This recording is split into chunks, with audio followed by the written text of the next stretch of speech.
Okay, let's just jump right into this explainer. We're doing a full stock due diligence report today, and man, there is some serious market drama surrounding PayPal right now.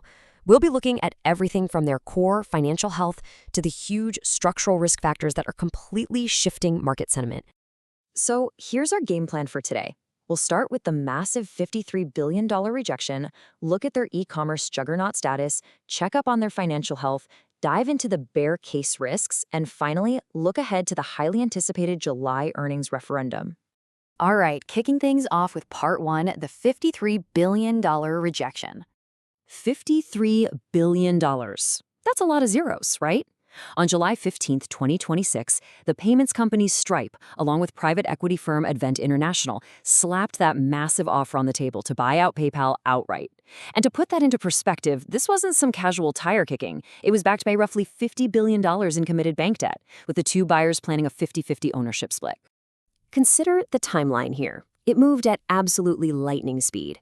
On July 14th, PayPal stock was quietly trading around $47. The very next day, bam, the bid comes in at $60.50.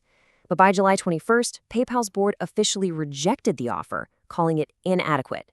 Practically overnight, this shifted PayPal from being a sleepy, fundamentals-driven stock right into a high-stakes deal stock. And that puts a mountain of pressure on their upcoming Q2 earnings report on July 28th. So the real sticking point here is the massive valuation gap. Stripe offered a very generous 28% premium over the previous close. But the PayPal board, who've got heavyweights like Goldman Sachs and Evercore advising them, well, they are anchoring to roughly $70 a share.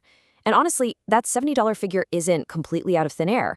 It matches their 52-week high from back in October 2025 and actually aligns with fair value estimates from analysts over at Cantor Fitzgerald. Basically, the board is betting the house that they're worth way more flying solo.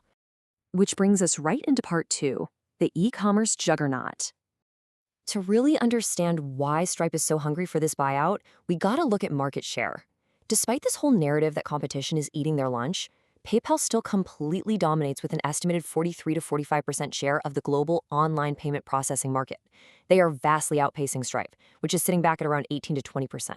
Make no mistake, PayPal is still the undisputed heavyweight champion of online checkout. These staggering numbers really show the company's incredible growth potential and, frankly, their massive economic moat. Back in 2025, they processed $1.79 trillion with a T dollars in total payment volume across 26.3 billion transactions. PayPal serves 439 million active accounts. Think about that for a second. That means roughly 1 in every 18 people on planet Earth uses PayPal. Add in their 90 million US Venmo users and over 36 million global merchants, and you've got an incredibly wide moat built on pure brand trust and merchant penetration. All right, let's pivot to part three, checking the financial health. Looking straight at their SEC filings, the financial health of the business actually looks rock solid. In just the first quarter of 2026, PayPal generated a very healthy $8.35 billion in net revenues.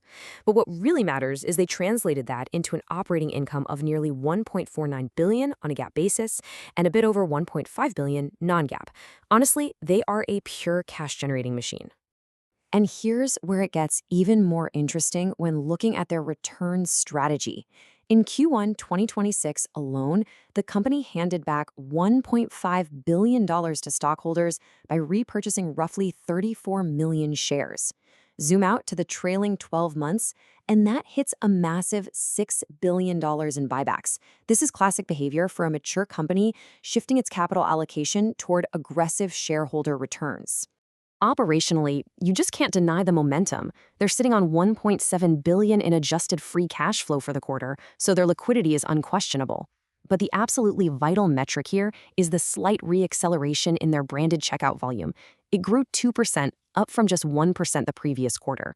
It's super clear that the new management team is trying to execute a turnaround here, even committing $400 million this year specifically to repair and optimize that core checkout experience. But hey, it's not all sunshine and rainbows. Let's dig into part four, the bear case risks. Ouch. This harsh quote from a William Blair analyst really hits the nail on the head when it comes to the negative market sentiment right now. It points directly to the disruptive competition PayPal is facing from giants like Apple Pay and Shop Pay, who are fiercely attacking their core consumer checkout franchise.